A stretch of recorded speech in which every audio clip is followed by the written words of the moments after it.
Il y a quelques jours à peine, le 26 octobre, la ville d'El Fasher, au nord Darfour, est tombée. Pendant des mois, c'était le dernier endroit sûr, un sanctuaire pour d'innombrables personnes fuyant la violence qui a déchiré le Soudan. Mais ce sanctuaire a été brisé. Les forces de soutien rapide, ou FSR, ont pris le contrôle. Et ce qui a suivi est un cauchemar que nous commençons à peine à comprendre. Les rues, qui autrefois grouillaient de vie et d'espoir, sont maintenant tachées de sang. Ce n'est pas seulement un changement politique, c'est une catastrophe humaine d'une ampleur inimaginable. Les récits qui émergent d'El Fasher sont déchirants. Ce sont des histoires de gens ordinaires, des femmes, des enfants, des personnes âgées, pris dans une tempête de violence. Ce n'étaient pas des soldats, c'étaient des mères essayant de protéger leurs bébés, des grands-parents qui avaient vécu toute leur vie dans cette ville, et des jeunes qui rêvaient d'un avenir. Des témoignages oculaires décrivent des scènes de pure terreur, de familles pourchassées dans leur propre maison.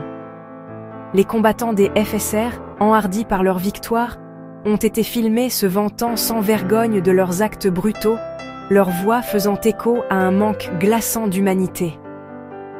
Nous assistons à une tragédie qui va au-delà du conflit. C'est un ciblage systématique et impitoyable des innocents. L'ampleur de la dévastation est confirmée par plus que de simples mots. Les images satellites d'avant et d'après la chute de la ville racontent une sombre histoire de destruction. On peut voir des quartiers entiers réduits en ruines, des maisons incendiées et le vide obsédant de rues autrefois remplies de monde. Ce n'était pas une bataille livrée sur un champ lointain, c'était un assaut contre le cœur même d'une communauté. Les personnes qui ont réussi à s'échapper font maintenant partie d'un exode massif et désespéré, fuyant avec rien d'autre que les vêtements qu'elles portent et le traumatisme de ce qu'elles ont vu. Elles cherchent la sécurité dans un pays qui en offre très peu. Nous devons comprendre qu'El Fasher était plus qu'une simple ville, c'était un symbole de résilience. Elle représentait le dernier bastion des forces armées soudanaises dans toute la région du Darfour. Mais plus important encore, c'était une lueur d'espoir pour plus d'1 million de personnes déplacées qui y avaient trouvé refuge.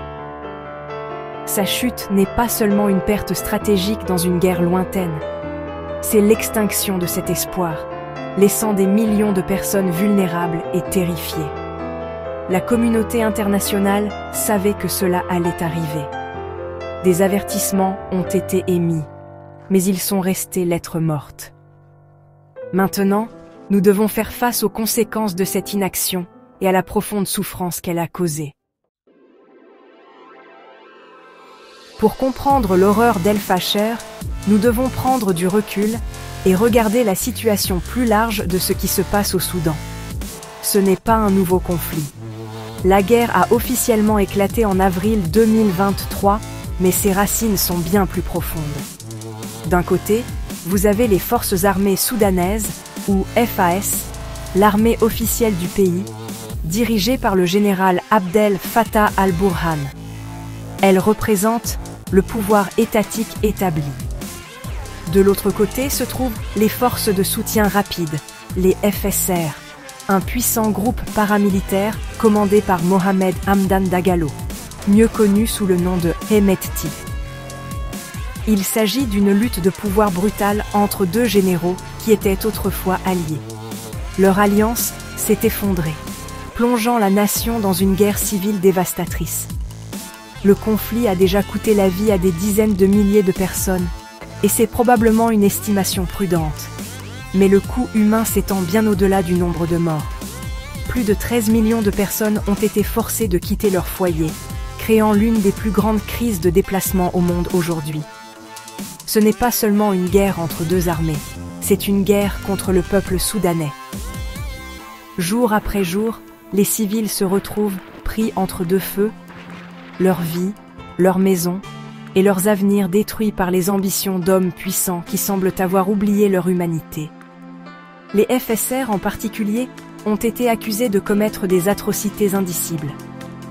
Leurs méthodes sont terriblement familières à ceux qui se souviennent du génocide au Darfour il y a 20 ans, car les FSR ont évolué à partir des tristement célèbres milices Janjaweed. Les organisations de défense des droits humains ont documenté un schéma d'abus systématique, y compris le nettoyage ethnique, la violence sexuelle généralisée utilisée comme arme de guerre et d'autres crimes contre l'humanité. Les massacres à El Fasher ne sont pas un incident isolé, mais le dernier chapitre d'une longue et sanglante campagne de terreur, en particulier dans la région du Darfour, où certains groupes ethniques sont systématiquement ciblés. Cette guerre est une lutte pour l'âme même du Soudan. C'est un affrontement entre deux visions de l'avenir du pays, mais les deux chemins semblent mener à un paysage de mort et de destruction. La promesse d'une transition démocratique, qui semblait si proche il y a quelques années, a été complètement brisée. Le peuple soudanais, qui s'est courageusement battu pour la liberté et la justice, est maintenant pris dans ce cercle vicieux de violence.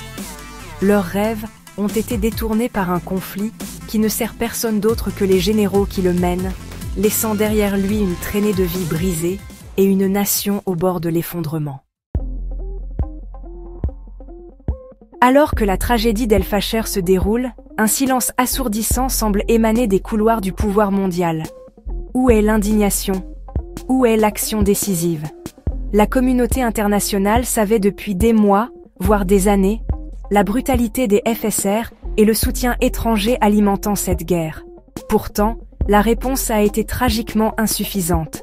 Nous entendons des mots de condamnation, mais ces mots sonnent creux lorsqu'ils ne sont pas étayés par des conséquences significatives. C'est un écho déchirant des échecs passés, du Rwanda au Darfour, où le monde a regardé et attendu pendant que des atrocités étaient commises, promettant « plus jamais ça », pour ensuite laisser la même chose se reproduire. Cette inaction ne se produit pas dans le vide. Le conflit au Soudan est profondément enchevêtré dans une toile complexe de géopolitique. Et un nom refait surface encore et encore. Les Émirats arabes unis. De nombreux rapports crédibles de journalistes d'investigation et d'organismes internationaux ont documenté le rôle des Émirats arabes unis en tant que principal soutien militaire des FSR. Il est allégué qu'un réseau logistique sophistiqué a été mis en place pour acheminer des armes et des fournitures aux forces de Hemedti. Ce soutien transite par des pays voisins comme le Tchad et la Libye, un flux constant d'aide létale qui permet directement la campagne de terreur des FSR. Les Émirats arabes unis nient officiellement ces allégations, mais les preuves deviennent impossibles à ignorer. Cette ingérence étrangère transforme une guerre civile dévastatrice en un conflit par procuration, où les vies des civils soudanais sont traitées comme des pions dans un jeu géopolitique plus vaste. Le soutien présumé des Émirats arabes unis au FSR ne consiste pas seulement à choisir un camp. Il s'agit de donner du pouvoir à une force accusée de génocide. Ce réseau de soutien impliquerait également le commerce illégal de l'or extrait dans les zones contrôlées par les FSR, étant introduit clandestinement et blanchi sur les marchés de Dubaï. Cela signifie que les ressources mêmes qui devraient construire l'avenir du Soudan sont utilisées pour financer sa destruction, enrichissant les seigneurs de guerre et leurs mécènes étrangers. Cette situation révèle une hypocrisie stupéfiante dans les relations internationales. Comment une nation peut-elle être un partenaire célébré pour la paix et les affaires sur la scène mondiale, tout en étant simultanément accusée d'alimenter une guerre marquée par des massacres de masse et un nettoyage ethnique? Les militants se vantant de leurs crimes à El Fasher utilisent des armes qui ne sont pas apparues de nulle part. Elles ont été fournies. Ce n'est pas seulement un problème soudanais, c'est une question mondiale de responsabilité. Lorsque nous permettons aux nations d'armer et de financer des milices commettant des atrocités, nous sommes tous complices des conséquences. Le sang d'El Fasher est sur plus de mains que celles qui ont appuyé sur la gâchette. Nous ne pouvons pas laisser le désespoir avoir le dernier mot. Alors que les gouvernements hésitent, un mouvement puissant émerge du terrain, mené par des jeunes et des activistes du monde entier. Nous refusons d'être des spectateurs silencieux. Sur les réseaux sociaux, des hashtags comme Keep Eyes on Sudan et Calm Boycott for Sudan se répandent comme une traînée de poudre, perçant le bruit et forçant le monde à prêter attention. Nous partageons les histoires, les images et les noms des victimes, en nous assurant qu'elles ne soient pas oubliées. Cette vague numérique de solidarité est un outil puissant, un moyen de tenir les dirigeants responsables lorsque la diplomatie traditionnelle échoue. Nous sommes les nouveaux médias, et nos voix comptent. Ce mouvement se traduit maintenant par des actions concrètes. Des gens appellent au boycott de l'économie des Émirats arabes unis, ciblant les sources mêmes de son influence. La campagne se concentre sur son industrie touristique glamour à Dubaï et Abu Dhabi, ainsi que sur ses compagnies phares comme Emirates et Etihad Airways. Le message est simple et puissant. Si votre argent alimente une guerre, nous ne le dépenserons pas avec vous. Nous ne passerons pas nos vacances dans vos villes, alors que votre gouvernement est accusé de financer des massacres.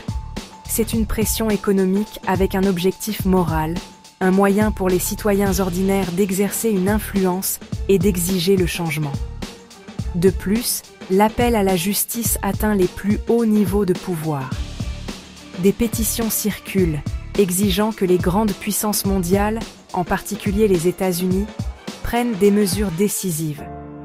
Les activistes exhortent Washington, un fournisseur d'armes clés des Émirats arabes unis, à imposer un embargo complet sur les ventes d'armes à Abu Dhabi jusqu'à ce qu'il cesse son soutien présumé aux FSR. Il y a aussi des demandes croissantes de sanctions ciblées contre Hemedti, ses commandants et leurs facilitateurs internationaux. Nous insistons pour que les individus et les entités qui profitent de ce conflit subissent les conséquences de leurs actes. Le cycle de l'impunité doit être brisé. C'est notre moment de nous montrer solidaires avec le peuple soudanais. Il ne s'agit pas de charité, il s'agit de justice. Des activistes d'autres luttes, y compris des Palestiniens, établissent des parallèles et appellant à un front uni contre l'oppression, reconnaissant que notre libération est liée. Nous devons amplifier les voix des activistes soudanais qui risquent tout pour documenter la vérité.